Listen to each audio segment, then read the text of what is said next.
Seth Harp on Sports, the bar. Happy Easter Sunday to you. Day 30. We are now 30 days without sports. 3-0. It's been a month. How you hold it up. Before we get started here, Harp on Sports, the bar, at Harp on Sports, Twitter, at Harp on Sports, Instagram. Harp on Sports, the podcast that we roll out. You can subscribe to that. Apple Podcasts, iTunes, that old route, right? Spotify. We also have harponsports.com, our Harp on Sports YouTube channel. All right. Well, what do we have in store for you today? A couple of things. One, 30 days without sports, coaches' cash cuts, and a little prime timeout. So it's been a month. And in this month, it's been dull. It's been reflective. It's been very nostalgic. Looking back on what we used to have, looking back on the memories of past. And what do we find out? Well, we find out that some things we've forgotten. We have found out that some things we have taken for granted. We have found out that we miss it a little bit, don't we? We miss it a little bit. And the question now is, what's next? When do we get started up again? And at 30 days, I'm here to tell you that 30 days is going to be at least 90 days.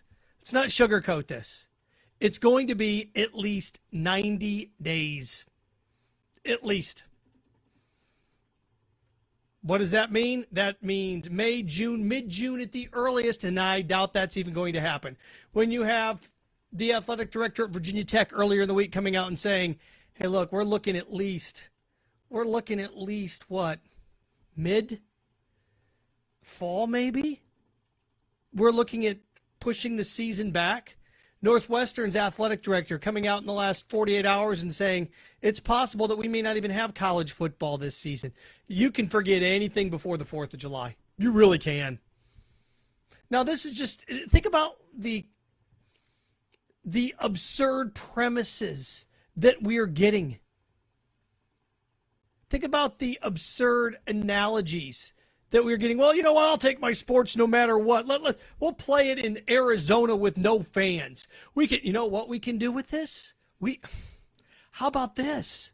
How about we play our sports on an aircraft carrier? How about we play it here? How about we play it there? How about we play it anywhere? This isn't Dr. Seuss. This isn't Green Eggs and Ham. You're going to watch a sporting event. You're going to watch a baseball game where there's nobody in the stands. You're going to be like, this looks like spring training. I'm out.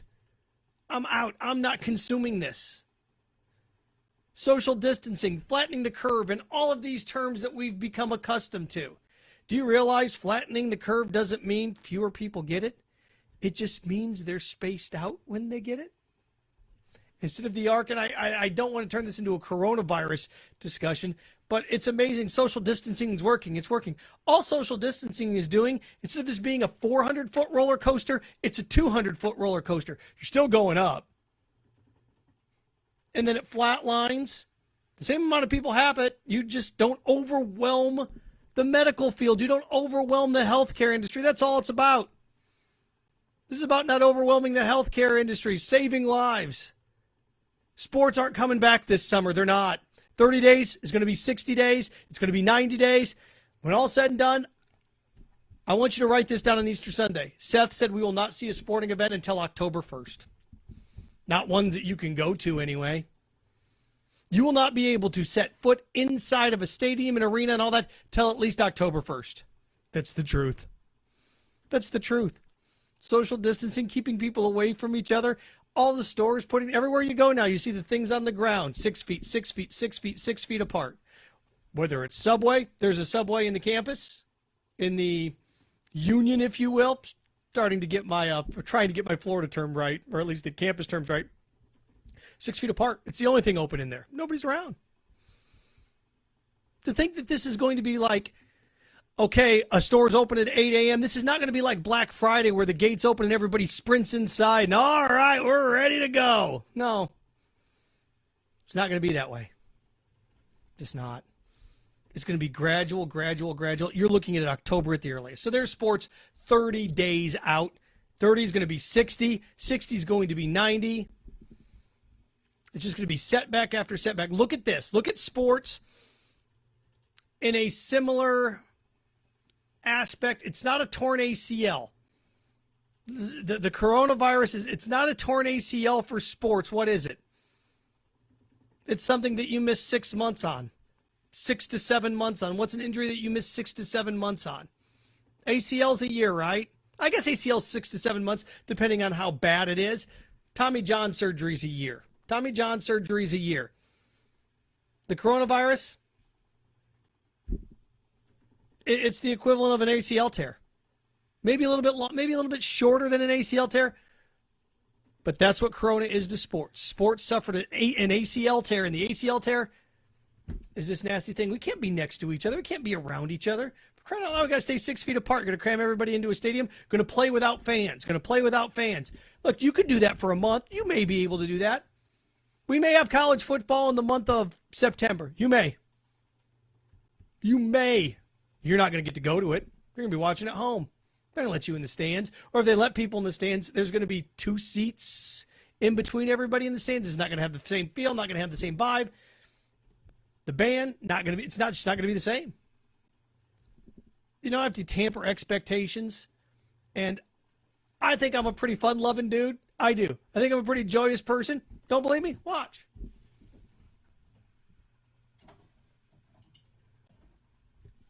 For those of you listening on the podcast, I know what? Crack a beer right here. Happy Easter Sunday, everybody. It's the spot. It's the spot. Pretty fun-loving dude. I enjoy having a good time. I think at 41 years old, I've had a pretty solid, fun life. Thanks to my parents, my family, everybody involved. But I'm also very realistic. Very realistic. And telling you here on this Easter Sunday, happy Easter Sunday. There's no way you're going to be inside of a sports stadium complex, anything as a fan, until at least October. Something else. 30 days. I'm going to give you 90 days before you watch a sporting event again, and I'm going to give you 150 days at the earliest before you're inside. It's going to be longer than that.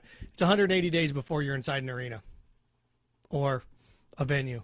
Mark it down. Seth Harp said on Easter Sunday, October is the first time we can go inside of a stadium or a sporting event. He said sports do not air, or we don't get to consume sports at least until late summer. See if I'm wrong. If I'm wrong, I'll say, you got me. You got me. I may even quit. No, I won't do that. So we've got that for you. Coaches' salary cuts, coaches' pay cuts. Eastern Washington's head football coach deciding to take a pay cut. He's going to take a 10% pay cut. That's great. Why? Well, he wants the custodians, the janitors, the people in the office to be able to make money. Remember, head football coaches on campus usually make more money than what? Well, than their entire coaching staff combined.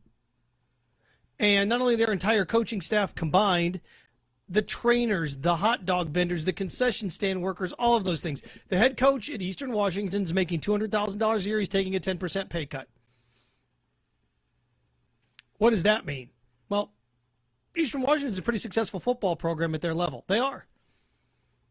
That means coming up here soon, Washington and Washington State's coaches are going to be expected to take pay cuts. The fans, the mob are fickle, and they turn on you quickly. And that's exactly what's going to happen with this. They're going to look around and go, hey, wait a second here. Wait a second here. These coaches are taking it. He's only making $200,000. He's taking a 10% pay cut. That's $20,000 a year. How about the coach that's making $4 million? If he takes a 10% pay cut, what's that, $400,000? Wow, $400,000. Think about what $400,000 can do for, even if it's 100 workers. 100 workers getting $4,000 each. It's not more than what the government gave you, right? So now these coaches, and that's just one coach. That's just one coach taking that pay cut. And that's if that coach makes $4 million. 10% pay cut's $400,000. That $400,000 goes, boom, right into the athletic department to pay the custodians, to pay the janitors, to pay all these individuals that don't have anything right now. That's 100 workers at $4,000 apiece. I just picked a random number. So what's going to happen here? just like when was it Jeff Bezos, and then you have other entrepreneurs that are donating. I'm going to give $1 million. Shad Khan giving $1 million, the owner of the Jaguars. I haven't seen too many owners, a couple of them. Mark Cuban, owner of the Mavericks. There have been some that donate money. Then all of a sudden it's like, oh, he gave that much money. Where's your money? How come you're not donating money? Elon Musk donating money. You have these high-end, wealthy billionaires that are giving millions of dollars, and people are like, it's only 0.2% of your wealth. Nice job. The mob will turn on coaches and they'll want them to take pay cuts. That's coming in the next 2 weeks. The longer we go without sports, the more people are going to demand of the rich and the wealthy to give back. Fair, unfair, it's the way it is. Watch what happens. Watch what happens when you get in the middle of the summer and these $1,200 that we're all supposed to get. I'm going to get it. A lot of you are going to get it. How long does that last? To pay your mortgage? Does it? I can tell you the $1,200 I am getting is going all to my move as I move from Jacksonville to Gainesville. All of it. Going to move, going to facilitate costs, expenses to move for a job. So it's going to me. I'm sure it's going to what? Your car payments, your rent, your mortgage. It's gone. Like that. If you have kids, what's it going to? Food, groceries, gone. Like that $1,200 is going to be gone. Gone immediately. So when that money's gone, it's going to last you a month. Then what? Do we need another kickback? Another $1,200? What do you expect then? Athletically, I can tell you this. If there is no football season, you can get a college basketball season. If there's no football season, you will not get college baseball, college softball. You'll get no spring sports. If there's no college football season and we tip things off in November and college basketball's here, guess what? When you have Dr. Fauci saying, hey, November is when we're going to get things started. November. Looking at November. Ouch. I am an advocate that you keep pushing college football back as long as you can push it back. It's a 12-week season, right? So if we begin college football in November 1st, even if we have to push it back 2 months, and yeah, rivalry weekend falls in the middle of January, so what? November, December, January, with bowl games in February? Fine, the draft's not till April. Who cares? Push it back to November. I'm okay with pushing it back to November. I am. Push it back, and then you reach a point of no return. You're reaching a point of no return in what? You're reaching a point of no return in college baseball, spring sports are done. March Madness is done. You're never going to get that. The NBA, I'd be a gigantic fan of the NBA rolling things back out in August. So what? The championship takes place in the NBA finals take place in the fall. So the NBA finals take place in November. So what? That'd be kind of cool. Well, what do we do about the next season? Then the next season just push back and the NBA starts. Okay, you have your NBA finals in November. All right, done. So what? Oh, that was CBS Sports College Basketball, wasn't it? That at least that little jingle that I gave you. Push it back. Keep pushing it back. Push it back. I'd rather have it and have it like I remember it than have a watered-down version. Do not be college sports, do not be the Dukes of Hazzard with Coy and Vance. Bo and Luke, you had Tom Wopat and John Schneider had contract disputes. It was ugly. It was a mess. So what did they do? They disappeared, and Coy and Vance came in. Don't do that. You're not going to consume it. You're going to bail. If you don't have, this is a watered-down version of that. You're not going to enjoy it. You're not. There's other sports that have done that too, or other shows that have done that too. Some survive. Fresh Prince of Bel-Air survived with the new mom. Hey, it's new Vivian. Dukes of Hazzard did not survive with Coy and Vance when you had Bo and Luke. Don't do it. You won't consume it. You know you won't. You know you won't. Don't be New Coke. Oh, New Coke. Look, New Coke. You didn't want it. So push it back. Keep pushing it back. I'm okay with that. No sports for 120 days. Coaches cuts, pay cuts. As we continue to push these things back, there's going to be states when people start to run out of money. Right now, 30 days, fine. 60 days, 90 days, 120 days, you're going to run out. So am I. So am I. We all are. So What do we do next? People are going to turn on major college coaches. They are. And think about programs where you have two coaches making a lot of money. At Kentucky, Mark Stoops is making $3 million, football coach. Calipari's making $9 million, $8 million, basketball coach, it's $11 million.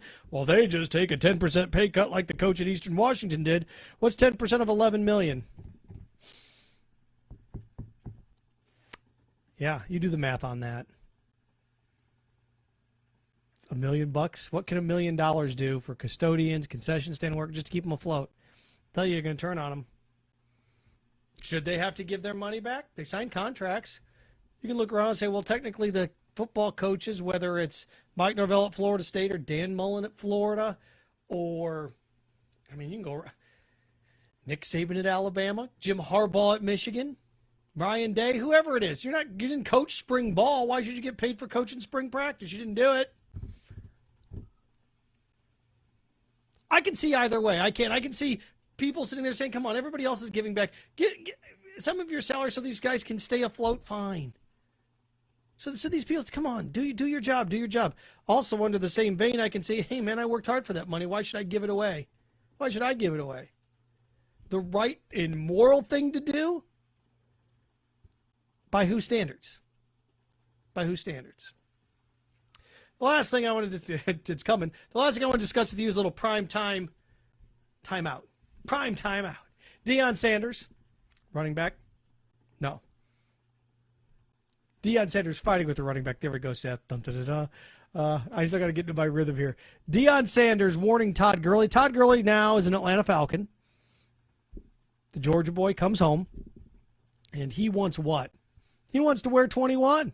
Now, what, Marcus Trufant wore 21, I believe? Yeah. And Todd Gurley wants to wear 21. Deion Sanders is coming out and joking around. I wouldn't wear it. I wouldn't wear it, man. They're going to expect things out of you. Todd Gurley, going to wear it anyway. And Falcons fans went after Todd Gurley for it. Went after him for it. And Deion Sanders was a Falcon for what? Deion Sanders was a Falcon for 7 years, right? If I'm not mistaken, 7 years before he went to the Niners, went to the Cowboys, and the rest is history. His number's not retired. It's not retired. It's not like the next quarterback of the Green Bay Packers wearing 4 for Brett Favre. It's not like a running back for the Dallas Cowboys in free agency coming in and wanting to wear Emmitt Smith's number. It's not like 22. It's not like somebody coming into Detroit and wanting to wear Barry Sanders' number. Those numbers are sacred, retired. Deion Sanders' number is not retired, is it, by the Falcons?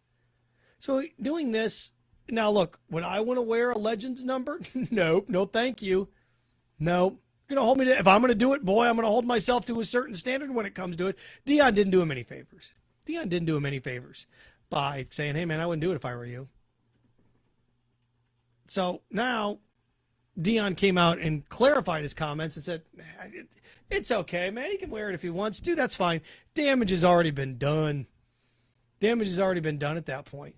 The only way, if you're going to try to wear a Legends number, you have to have that Legends blessing, or you better come out and have 1,500-yard season, monster season, because the minute you struggle, they're going to boo you.